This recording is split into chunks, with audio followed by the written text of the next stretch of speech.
Hey guys, I'm on location here at Preston Beach, just about to hit the beach. Before I do, most important thing is to deflate your tyres. You can have all sorts of different devices to deflate your tyre. They all have different types of uses, and some people like someone's better. So it doesn't have to be really fancy as long as you've got something to deflate them with, and even a pressure gauge to check what pressure you're at. It's always good to have, some people say at least 18 psi or 20 psi.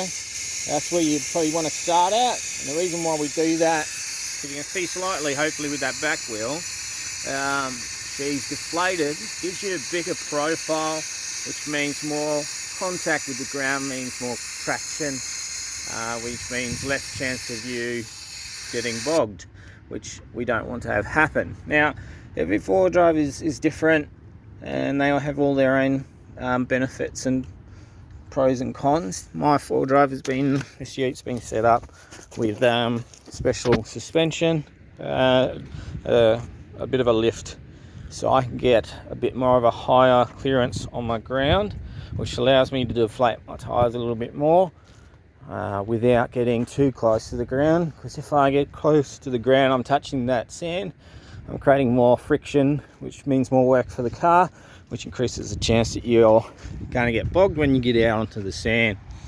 Just with your tyres, maybe teaching you to suck eggs, but I'm running with just a standard all-terrain. Everyone has can have their own preferences, what sort of brand tyres and type tyres you run. For sand, it's always a good idea to go with at least an all-terrain. And this one is the reason why we have them. We've got a thicker groove, which allows the sand to fall out as you go across the sand.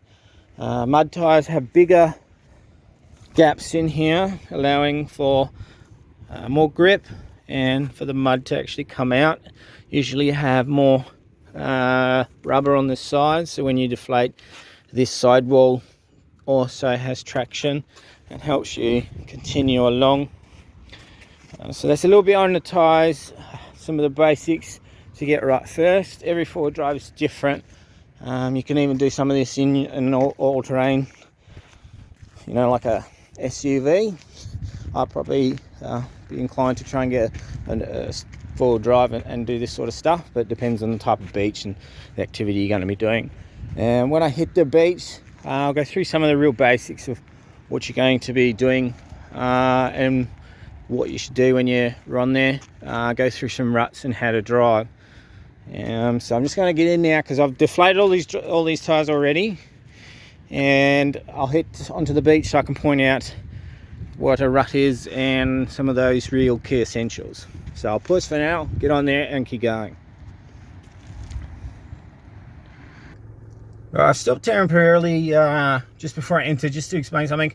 At the moment, my vehicle's in two-wheel drive. In my vehicle, I have a simple selector switch that allows me to change what mode I'm in. So I can select 4 high. I don't know if I'll get close enough, hopefully you can see what's written there. Is 4 high low C, and 4 low C. That just basically means low with the central diff lock and low with the central diff lock in place. So as you can see, I've turned it over and you can see the front's flashing. That means it's turning it over and getting us into in 4 high. Now for this type of activity, when you're sitting off on a beach like this, you want to be at least in 4 high. The next mode down for me is where I lock that central diff. When you're locking your central diff, it just basically means that it's sending 50% of your power to the front and 50% power to the rear. So both front and rear are getting the same amount of power given to them, regardless of whether or not they have traction. And when it stops flushing, means it's engaged. So when you start off on the beach, I generally start off in 4 high. Gives you a lot of, you're able to go at high speeds. Because when you're in that low range, you're aiming for torque, so you're more power, more torque at that lower end, so you can power up at low speeds.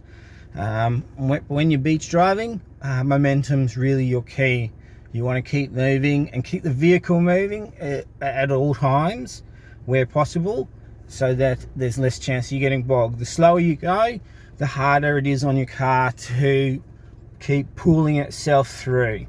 Now I'm going to get towards the end of the actual beach, where you can actually start seeing what ruts are, or what we call ruts, and how to get along on the beach. So I'll get down towards the end so you guys can have a proper look, and then I'm going to stop so I can actually drive, and I'll go from there. So I'm just going to pause for now, get down further and explain how to actually drive within the ruts. Alright, we're on the beach now. Now, as you can see in front of me, there are track lines or marked by previous 4-wheel drivers that are obviously driven along the beach. And I am checking behind me, there is no one around, so I'm not just stopping and getting in people's way. So I'm just going to quickly do this before I move on. The idea is you want to stay in the same line as everybody else has been driving along, because that surface has been compacted, which means there's less chance you're going to get bogged, because that is a harder sand. If I went down closer to the beach line, the sand's going to be softer. No one's driven there, or in this case, it looks like someone's driven down a bit lower. But if no one's driven down further, you're forming those first lines. It's harder on your car, which increases the chance that you're going to get bogged. So when you're traveling along the beach, you're looking for your spot, you try and stay in these lines as best as possible, and you try and keep your momentum going, and that'll be the best for your car and the best chance that you won't get bogged. And this is Preston Beach, if you haven't seen it before, just out the windows. It's a really nice beach. Also take note when you're on the beach where the high tide mark sits. Depending on what time you come down, you can see where the water would normally reach up. You see sort of seaweed. It's off to the right of the camera. That's where your probably high water mark is. So never, when you are parking up, keep in mind those where the high water mark is, so that you don't put your car in a position where you have to get out real quick and you're stuck when the water is coming up. So take note of that, stay in your ruts and keep that momentum going, and that's going to be key elements of beach 4-wheel driving. And now we'll get going, and I'll try and see if we can find some spot along here to have a bit of a fish, and also explain a little bit more on 4-wheel driving and some techniques to get out of difficult situations if you do find yourself in some. So that's that. Tuned out for a bit, and I'll continue on.